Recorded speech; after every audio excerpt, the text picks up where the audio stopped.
Okay. All right. Good morning, everybody. Okay, so agile marketing. So we're going to talk a little bit this morning about agile marketing. I think we all probably experience this in the business world, whether you own a business and you have to deal with it or you're supporting businesses. But in marketing, there's constantly the flux of we got to get this out quick. We have to work on this. So I want to talk a little bit about that and talk about a case study that I think is really interesting. So first and foremost, agility should not be devoid of strategy. I think a lot of times we have this urgency that we have to go to market with something and we're thinking about it. We have a specific question that we have to go do. But if you do that without having the larger strategy for your brand in place, you're going to be in trouble. So excellent agility in marketing comes from foundation of strategy and clear direction for the team. And so I want to talk about a case study for a second. And this specific case study actually created $9 billion in enterprise value for the brand. And that brand, over 2 years, had 10 major product launches. 10. Think about that for a second. That is a lot of quick work that they had to do as a very large organization. Every 12 weeks, they were rolling out something new, something very large. T-Mobile. Okay? And so let's take a little trip back in what that was. So first, in December 2011, there was a failed merger with AT&T. And in that failed merger, they tried to come together, they tried to merge these two companies. And what ended up happening after that merger failed is that T-Mobile got about $3 billion in spectrum that was deployed. It was already deployed spectrum, which is a pretty big deal, and then $9 billion in cash. And so instead of sitting on their laurels, they decided that they are going to go and they're going to create their own strategy now, and they're going to go to market. And so the very next year in 2012, at this time, switchers ruled the marketplace. Every single person in the market had a phone. So just think about that for a second. There was no new customers coming into the market. You couldn't say, hey, new customer, come to T-Mobile, come to AT&T, come to Verizon. And at that time, they were Sprint too. Come to Sprint. Couldn't do it. So you were fighting with each other over those particular, they called them switchers. Now, at that same time in 2012, they decided that they're going to take some of that money that they just got from their failed merger and they're going to go plan. And they're going to go figure out what their brand should be, who they should be in the marketplace, and how they should be competing. And so they quietly did this. Nobody knew this was happening. They quietly did this. And then in March 2013, they launched a completely new brand with a new value proposition. And this is when their agile marketing really kicked in. Okay? It was called the Uncarrier. And what ended up happening for their value proposition leading into it was that they sized in the marketplace all the disgruntled customers. They figured out how many were potentially available to go grab. And what did they need to go do to go grab them? And they focused on those pain points. What was happening in the marketplace, why they were disgruntled, and how they could leverage that. And then they created solutions for those pain points.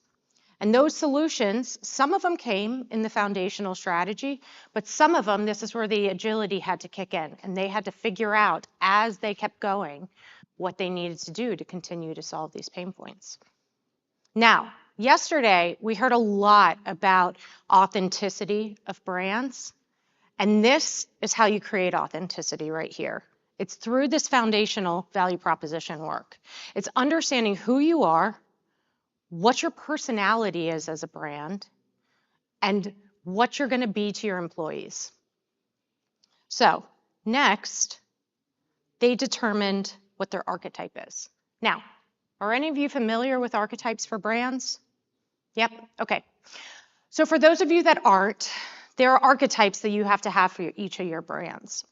An archetype can take a lot of different forms, but typically it's a personality. And this is a pretty good example of what an archetype could be. Now, you pick one. So don't be multiple. That's a problem. That's when you get multiple personality syndrome. And you're not authentic anymore, you're just crazy.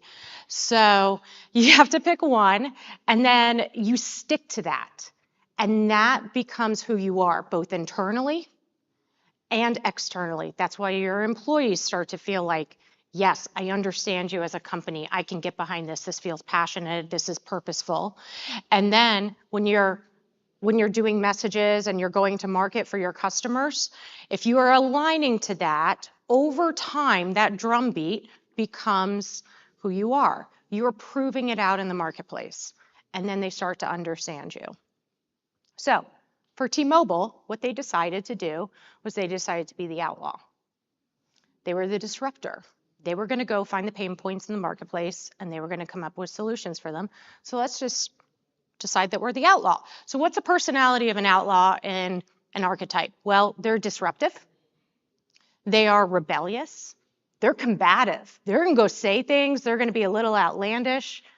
They're going to maybe even get up at their quarterly meetings and say things about the other companies in ways that telecom companies do not do. And their brand voice is going to be, rules are made to be broken.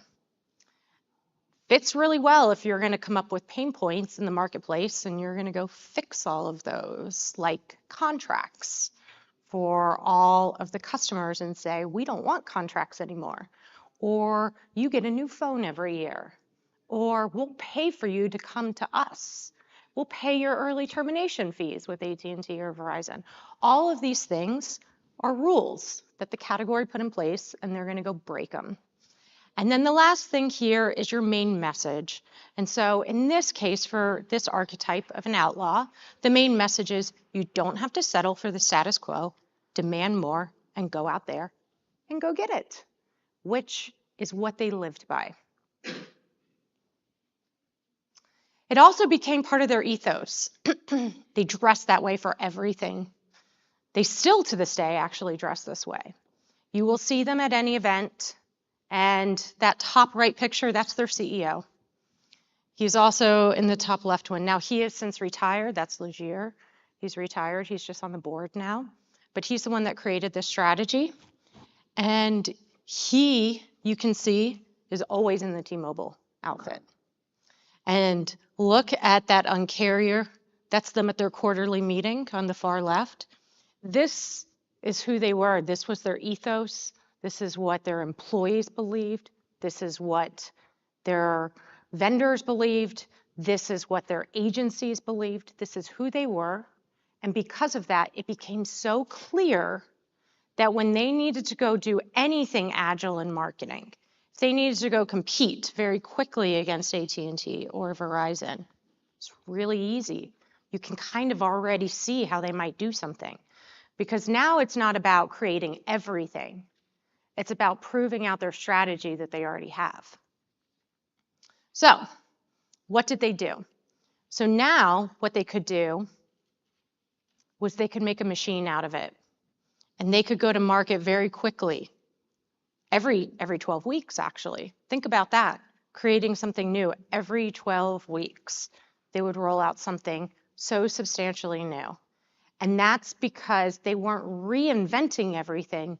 They were just adding another proof point to their strategy. That's agile marketing. And I think most people try to create marketing foundationally in an agile way. That does not work. That is a myth. What you have to do is create foundational marketing in a slow, methodical way. I hate to say it. And then once you have the foundation, you can move fast after that. So let's look at their stock. So in 2013, when they launched this, they were at $30 for their stock price. They started to launch these every 12 weeks. There were so many that I couldn't put them all on here, so you only got the first 10 on here.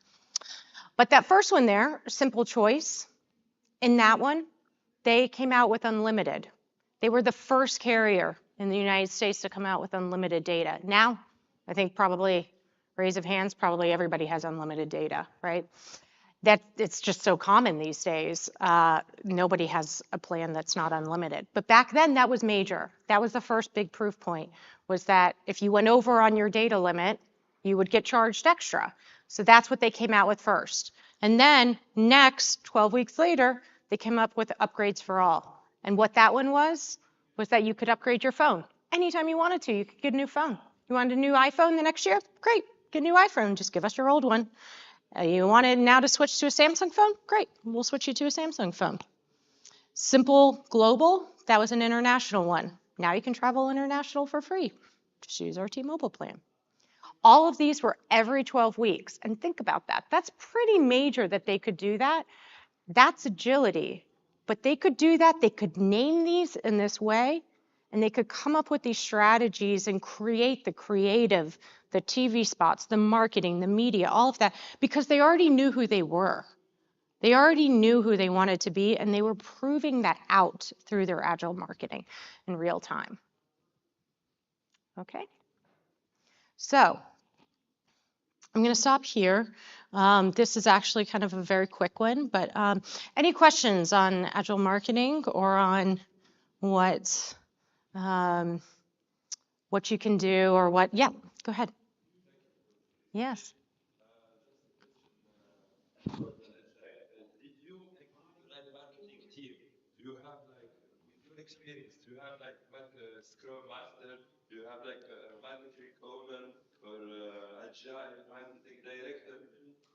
Yes.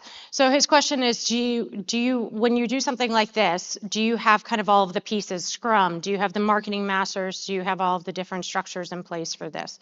And the answer is yes, you have to.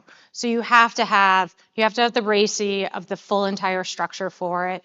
And those that are not familiar with what RACI is, it's that you are responsible, accountable, and you outline who has that and information, et cetera. So yes, you have to have all of that. You have to have scrums in place for each of these, but that helps you to operationalize what you're doing in marketing, why you're doing it, and the vision for the marketing already has to be established prior to creating the operationalized structure. It's a great question. Yep.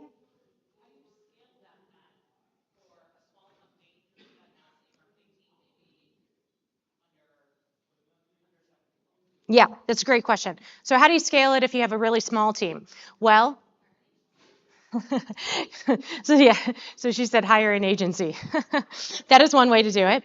You might not have the budget to do that, and that's realistic too. And so what I would say is that you don't have to do Scrum or RACI or any of those things at that point, because there's enough of you that you just kind of know roles and responsibilities already at that point. So I would say the most important thing is you have to be very clear of what your purpose and your vision is. And you have to live that out every day within the company. Your value proposition, your ethos as your company, your voice as the company. And then when you go to market, when you move in an agile way with that, everything should align to that. Everything should be a proof point. If you think about it that way, you're moving quickly, but then you don't have to do RACIs and Scrums and all of these other things, because those things you put in place when you have such a large organizational team that people have to understand their roles, responsibilities, so they're not walking all over each other. Yep. Any other questions? Yes. Yep.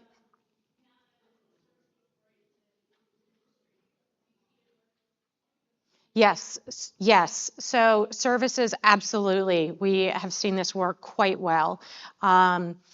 And when you say services, services can span a lot of different things, from financial services to professional services, other things. But let's just start with financial services for a second.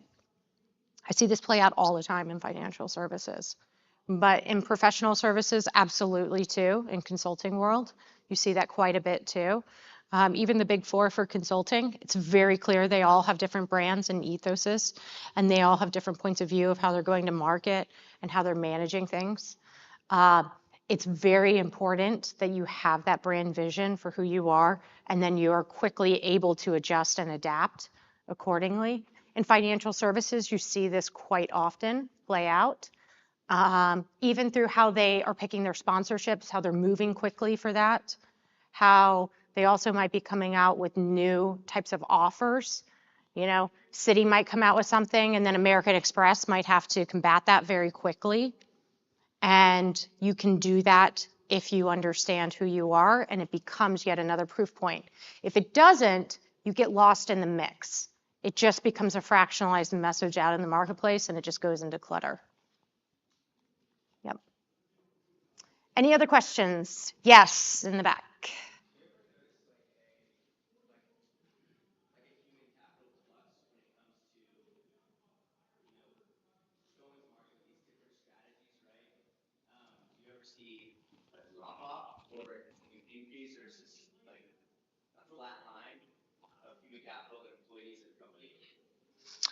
And when you say human capital, do you mean they're becoming disinterested in it, or?